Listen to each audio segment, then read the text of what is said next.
Kulit terong ungu adalah obat pikun paling ampuh, ternyata. Bagian yang sering kita sisihkan ini adalah rahasia untuk menjaga otak tetap tajam dan ingatan sekuat baja di usia senja. Di episode kali ini, kita akan mengungkap harta karun bernama Nasunin yang tersembunyi di kulit terong ungu. Kita juga akan membahas mengapa sayuran ini bisa menjadi musuh bagi penderita rematik. Tentu, ada kisah nyata dari Daeng Amir di Makassar yang akan menjadi pelajaran berharga bagi kita semua. Assalamualaikum warahmatullahi wabarakatuh. Sobat sehat penyakit dalam di seluruh penjuru Indonesia. Senang sekali rasanya bisa kembali menyapa Bapak, Ibu, dan Eyang semua.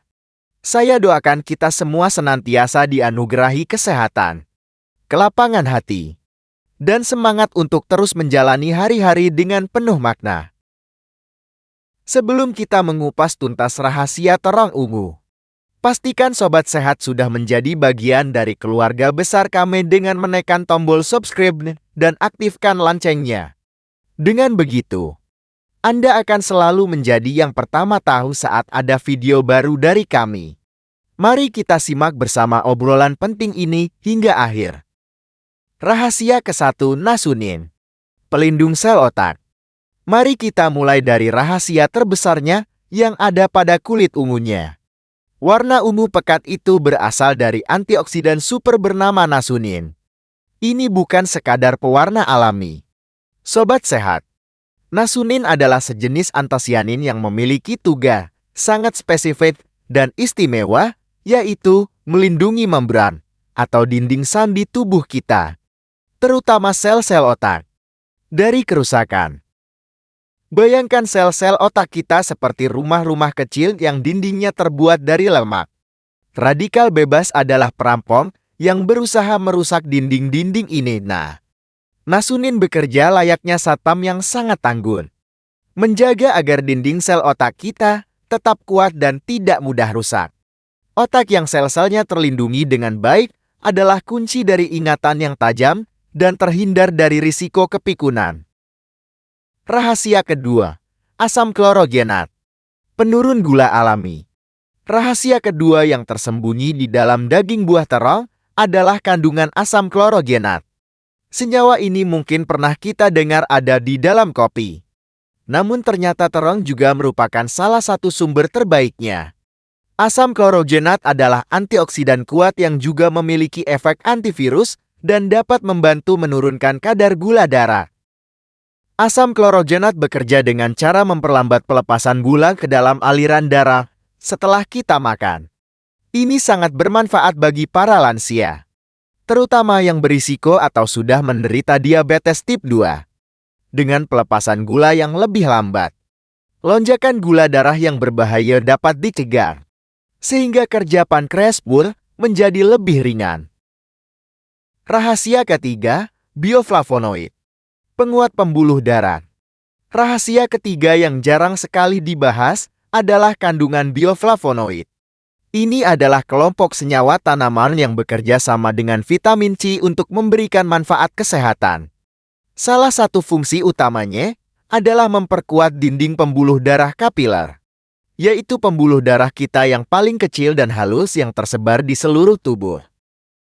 Bagi lansia, pembuluh darah kapiler seringkali menjadi rapuh.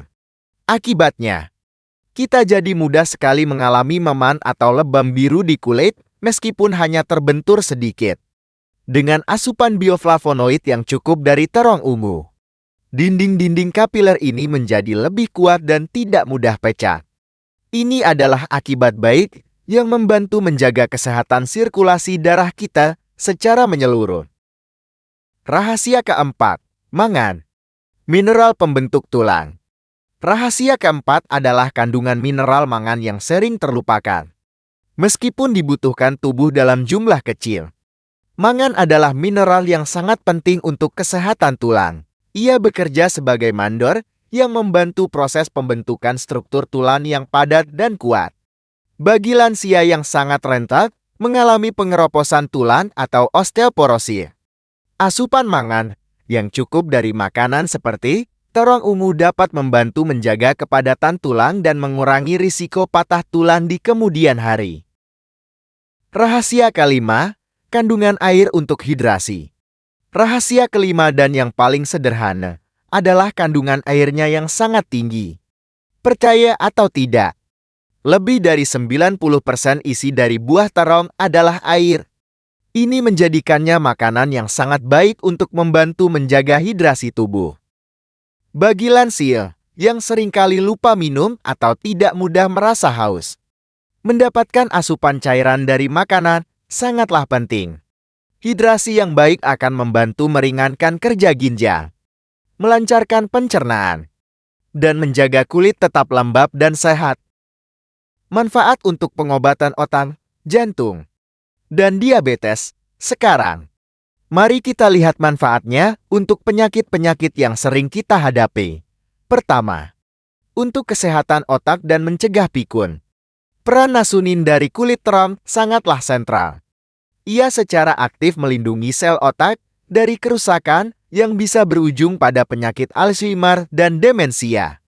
Menjaga otak tetap sehat sama pentingnya dengan menjaga kesehatan fisik kita. Kedua, untuk kesehatan jantung dan kolesterol. Terong ungu bekerja dari 3 sisi. Kandungan seratnya membantu mengikat kolesterol di pencernaan. Kandungan kaliumnya membantu mengontrol tekanan darah serta antioksidan nasunin dan asam klorogenatnya membantu mengurangi peradangan dan kerusakan pada pembuluh darah, yang merupakan akar dari penyakit jantung. Ketiga, untuk diabetes. Seperti yang sudah kita bahas, kombinasi serat dan asam klorogenat menjadikan terong ungu sebagai sayuran yang sangat ramah bagi gula darah. Ia membantu kita merasa kenyang lebih lama tanpa menyebabkan lonjakan gula yang drastis. Ini menjadikannya pilihan lauk yang sangat cerdas untuk mendampingi menu makan sehari-hari. Namun, di balik semua manfaatnya, ada sisi kontroversial dan pantangan yang wajib kita ketahui. Pantangan pertama adalah bagi sebagian penderita artritis atau reumatik, terutama jenis artritis inflamasi seperti rheumatoid arthritis. Terong termasuk dalam keluarga sayuran nightshade yang mengandung senyawa alkaloid bernama solanin. Bagi kebanyakan orang, solanin tidak berbahaya. Namun, pada sebagian kecil orang yang sangat sensitif, terutama penderita reumatik, senyawa ini diyakini dapat memicu atau memperparah peradangan dan nyeri pada persendian. Ini masih menjadi perdebatan di dunia medis. Tetapi banyak laporan dari pasien yang merasakan gejalanya memburuk setelah mengonsumsi terong, tomat, atau kentang. Pantangan kedua, yang juga perlu perhatian serius, adalah bagi mereka yang memiliki riwayat batu ginjal jenis kalsium oksalat. Sama seperti beberapa sayuran lainnya, terong ungu mengandung oksalat. Zat ini dapat mengikat kalsium di dalam urin dan membentuk kristal-kristal kecil. Seiring waktu, kristal ini bisa menumpuk dan menjadi batu ginjal yang menyakitkan. Jika bapak atau ibu pernah mengalami masalah batu ginjal oksalat, bukan berarti tidak boleh makan terong sama sekali. Akan tetapi, porsinya harus sangat dibatasi dan tidak boleh terlalu sering. Yang terpenting adalah selalu mengimbanginya dengan minum air putih yang sangat banyak untuk membantu membilas ginjal dan mencegah pembentukan kristal. Fakta baru ketiga ini sangat unik. Peringatan ini ditujukan bagi penderita anemia karena kekurangan zat besi. Senyawa nasunin yang sangat baik untuk otak itu ternyata memiliki efek samping, yaitu sebagai pengikat zat besi atau iron chelator. Artinya, ia bisa mengikat mineral besi dan membawanya keluar dari sel. Bagi orang dengan kadar zat besi normal atau berlebih, efek ini justru bagus. Namun, bagi sobat sehat yang sudah didiagnosis kekurangan zat besi atau anemia, konsumsi terong ungu dalam jumlah yang sangat banyak dan terlalu sering secara teori dapat mengganggu penyerapan zat besi dan berpotensi membuat kondisi anemia tidak kunjung membaik. Ini adalah contoh bagaimana satu zat bisa bermanfaat dan berisiko sekaligus. Pantangan 4, alergi dan gangguan lambung. Tentu saja pantangan bagi mereka yang memang memiliki alergi terhadap terong. Meskipun jarang, alergi terong bisa terjadi dan menyebabkan gejala seperti gatal di mulut, ruam kulit, atau sakit perut. Selain itu, bagi pemilik lambung yang sangat sensitif, tekstur terong yang terkadang memiliki banyak biji kecil bisa sedikit mengiritasi dan menyebabkan rasa tidak nyaman. Selalu dengarkan sinyal dari tubuh Anda sendiri. Untuk menggambarkan risiko bagi penderita rematik, mari kita simak kisah nyata dari Daeng Amir, bukan nama sebenarnya. Seorang pensiunan pelot berusia 69 tahun yang tinggal di Makassar. Daeng Amir ini sudah lama menderita rheumatoid arthritis, yang membuat sendi-sendi jarinya sering kaku dan nyeri, terutama di pagi hari. Beliau sangat suka makan masakan istrinya, terutama terong balado. Suatu ketika, saat musim terang, istrinya memasak terong balado hampir setiap hari selama seminggu. Daeng Amir menyantapnya dengan lahap. Namun, ia merasa aneh. Rasa kaku dan nyeri di persendiannya yang biasanya terkontrol menjadi semakin parah. Bahkan untuk mengepalkan tangan di pagi hari terasa sangat sakit. Setelah seminggu berlalu dan masakan terongnya habis, secara perlahan rasa nyerinya kembali seperti semula. Dari situ ia sadar, setiap kali ia makan banyak terong, gejala rematiknya terasa memburuk. Kisah ini adalah contoh nyata dari sensitivitas individu terhadap sayuran nightshade, yang meskipun tidak terjadi pada semua orang, tetapi sangat nyata bagi mereka yang mengalaminya. Efek samping. Selain pantangan di atas, efek samping yang bisa muncul jika makan terong berlebihan adalah gangguan pencernaan ringan. Kandungan seratnya yang tinggi bisa menyebabkan perut terasa kembung dan bergas jika dikonsumsi dalam jumlah besar. Sebagian orang juga mungkin merasakan sedikit rasa pahit dari terong yang bisa menyebabkan mual jika perutnya sangat sensitif. Cara mengolah yang benar. Lalu, bagaimana cara mengolah terong ungu yang benar agar kita mendapatkan manfaat terbaiknya? Aturan pertama dan paling utama adalah jangan pernah kupas kulit ungunya. Seperti yang sudah kita bahas, harta karun bernama nasunin dan sebagian besar antioksidan lainnya justru bersemayam di kulitnya. Cukup cuci bersih terong dan olah bersama dengan kulitnya. Aturan kedua, untuk mengurangi rasa pahit dan mencegahnya menyerap terlalu banyak minyak, rendam irisan terong di dalam air garam selama sekitar 15-20 menit sebelum dimasak. Setelah itu, bilas sedikit dan keringkan dengan tisu dapur. Cara ini akan membuat tekstur terong lebih enak dan sajian Anda menjadi jauh lebih sehat karena tidak terlalu berminyak. Aturan ketiga, pilihlah metode memasak yang sehat. Cara terbaik adalah dengan memanggang, membakar di atas teflon, atau mengukus. Metode ini menjaga nutrisi dan tidak menambah kalori dari minyak. Jika Anda ingin menumisnya, gunakan sedikit saja minyak yang sehat, seperti minyak zaitun. Hindari menggoreng terong dengan cara direndam dalam minyak banyak deep frying.